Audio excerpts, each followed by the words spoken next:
On a cold March day in 2002, a man set out on the North Sea in a red canoe and never returned. His disappearance sparked a nationwide search. Police, lifeboats, and even the Royal Air Force scoured the waters. But no trace was found. To the world, John Darwin was gone. A tragic accident at sea. But 5 years later, he walked into a police station alive. What followed became one of Britain's most shocking and absurd crime stories, earning him the name, the Canoe Man. John Darwin was a former teacher turned prison officer, living with his wife and in Seaton Carew, a small coastal town in County Durham, England. To outsiders, they looked like an ordinary couple. But behind closed doors, the Darwins were drowning in debt, owing nearly £500,000, with mortgages on multiple properties they could no longer afford. To John, there was only one way out: a bold scheme to cheat the system, escape his debts, and claim the life insurance money. On March 21st, 2002, John Darwin wheeled out his canoe and paddled into the icy waters of the North Sea. Hours later, the canoe was found wrecked. The paddle floated nearby, but John, he was gone. And Darwin, devastated, told police her husband must have drowned.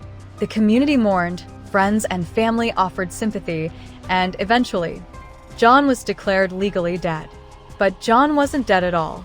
In fact, just hours after disappearing, he was hiding in plain sight in a bedsit next door to his own home. For years, John lived secretly.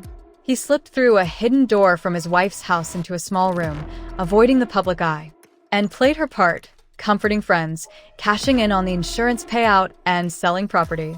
Together, they collected nearly £250,000 in life insurance and pensions. But John wasn't content with living in the shadows. Disguised with a beard, glasses, and a new identity, he began planning a future abroad.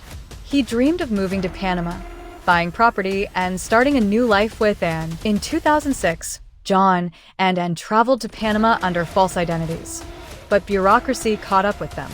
To open bank accounts, John needed proof of his identity, something impossible with his fake documents. Their plan began to unravel. And then came the fatal mistake. In 2007, John walked into a London police station, claiming he had amnesia and had no memory of the last 5 years. But almost immediately, suspicions arose. Investigators dug deeper, and the truth came crashing down. A photo emerged, taken in 2006, showing John and Anne smiling together in Panama. The supposed widow and her dead husband, very much alive. The image went viral. The deception was over. John and Anne Darwin were arrested. Their sons, who had been kept in the dark, believing their father truly dead, were devastated. In court, Anne later admitted she was pressured into the scheme, while John portrayed him. In 2008, John and Anne Darwin were both found guilty of fraud, deception, and money laundering. John was sentenced to 6 years and 3 months in prison, and received 6 years and 6 months. The judge condemned their actions, not only for the fraud, but for the cruel emotional toll on their own children. John Darwin was released in 2011. He later moved abroad, living quietly in the Philippines, and served her sentence and rebuilt her life separately, writing a memoir about the ordeal. The Canoe Man case became a symbol of how greed, desperation, and deception can destroy families and reputations. John Darwin tried to cheat death, but instead, he left behind one of Britain's most unforgettable frauds. This was the story of the Canoe Man, a man who faked his death but couldn't escape the truth.